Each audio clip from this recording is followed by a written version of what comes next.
first of all, he didn't have any guaranteed proof that his work was stolen. Here, and secondly, even if it was stolen, even in prison, in his cell, spending the whole day either reading comics, reading manga, or watching anime, taking people's lives is not a solution.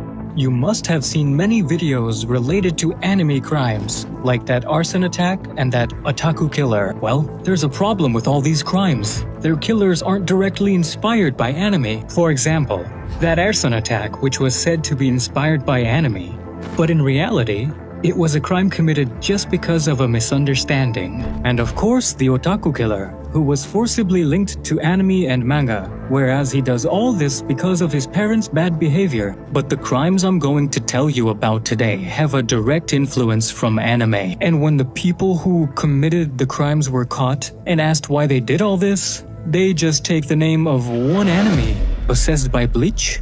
So before I explain this crime to you, those of you who are die-hard fans of Bleach, and especially of Ichigo Kurosaki, that's why I'd like you to watch this entry in full without skipping, because I don't want what happened in this crime to happen to you even by mistake. So the matter is actually from December 2024. Here in the Supreme Court of New Zealand, a killer appeals regarding one of his murders, which he committed in 2017, about 7 years later. He says he committed that murder because of the Bleach anime, mainly because of Ichigo. I mean, he thought he was Ichigo Kurosaki and the person standing in front of him was a hollow, just like we see in the story of Bleach, where a soul reaper kills a hollow. So in the same way, he kills that man thinking he's a hollow. Well, this crime was committed by this man, and his name is Yad Elohim. And the one he killed was Michael Molohand. I know I'm not able to pronounce his name correctly, but who cares? Michael was actually a 69-year-old dealer. So what happens is that this Elohim, one day he meets a female prostitute, whom he had obviously gone to for his satisfaction, whose name was Uru. And this same Uru took Elohim to a dealer, meaning Michael, so that he could buy his white powder from there. And by white powder, you must have understood what I'm trying to tell you. So both of them arrive at Michael's apartment. Here, Uru tells Elohim to wait on the stairs of the apartment, and taking $200 from Elohim, she goes to Michael to buy that white powder. Whereas nothing like that happens. Uru takes those $200 and runs away from the back of the apartment, while Elohim is still waiting for her on the stairs. And after a lot of time had passed, Elohim decides that he will now go up himself and see why Uru hasn't come yet. So that's why he knocks on Michael's door, and as soon as Michael opens his door, Elohim looks at him for a few seconds and starts hitting him directly without saying anything, with punches and elbows. And as soon as Michael falls to the ground, Elohim still doesn't stop. He continues to hit him for 4 more minutes, after which he drags him up those same stairs where he had been waiting for so long. And there he hits Michael with more punches and elbows until Michael dies. In this way, he hits Michael 90 times, and the very next day, the police catch him, and his trial begins, where at the start of the trial he says that he is a Japanese person, Yuzi Watanabe. But later on, the police find his real identity. He was actually a Korean citizen, Jung-hoon Sung, who adopted a new name in 2012, Gabriel Yad Elohim. So Elohim tells the police 6 days after his trial why he killed Michael. He was acting as a character from Bleach, who people later named Ichigo Kurosaki. And when the police conduct further investigations around this, they find out that just 1 month before this murder, Elohim had been discharged from the hospital because he was hearing many voices that were repeatedly telling him to kill someone. The Evangelion first kill. So this case is very, very horrible, at least for me. And after seeing this, it will be for you too. So it goes something like this. A 22-year-old boy whose name was Hiroyuki Tuchida.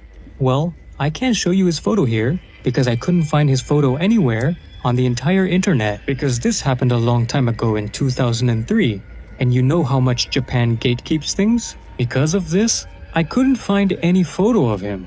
But what he did I will tell you now. Hiroyuki killed his own mother by beating her with a baseball bat, where his mother was just screaming the whole time, asking why he was doing all this. But Hiro didn't listen to her even once because something else was going on in his mind, which you will find out shortly. So after killing his mother, he looks for the other members of his house so that he could kill them too. But those people stop him from doing this and hand him over to the police, where the police are also shocked to learn the reason behind the murder. Hiroyuki says that he committed this crime influenced by Neon Genesis Evangelion. You must remember when I made a video on Evangelion, where I told you about the dark philosophies of this anime, which in a true sense makes it a hopeless anime. If you can understand all those things, well, there was one thing in this anime, Human Instrumentality Project, which I won't be able to explain again here, but I can explain it to you in short. The aim of this project was to evolve humans, but for this, NMM would have to kill all humans. And inspired by this, Hiroyuki committed this crime, which he started from his own home, so that he could easily kill other people later. Love for Itachi. Look, first I was going to tell you about that crime in this entry, which every second or third Naruto fan would tell you about. If you don't know, let me tell you how two children in Russia invited a friend of theirs to their house, and thus these three watched Naruto together, where a ritual was going on in Naruto in front of them. And after the episode ended, those three children performed the same ritual. They sacrificed one of them. You must have understood that they kill one, so that they too could get the powers shown in that episode. And on top of that, they were children, so obviously they could do that. But now I would like to tell you, you are just being fooled here. Well, I haven't found any such incident yet, even though I have searched every corner of the internet for it. I only found some short videos, which no one would take seriously, but still, many people consider it real. Well, that's why I can't tell you about this case, but I can tell you about another case from Russia, which also happened because of Naruto. So in this, there was a 14-year-old boy whose name was Leonid Hamelov when he saw his favorite character in Naruto, Itachi Uchika, dying. He gets very upset, and he comes on his social media and posts something where he first tells about Itachi's death scene and also how much this thing has affected him. And in the end, he also writes that he is planning the ending. And 2 days after this, the police find the boy's dead body. And later in the investigation, it is found that he had jumped from a 100-foot building just out of grief over Itachi's death.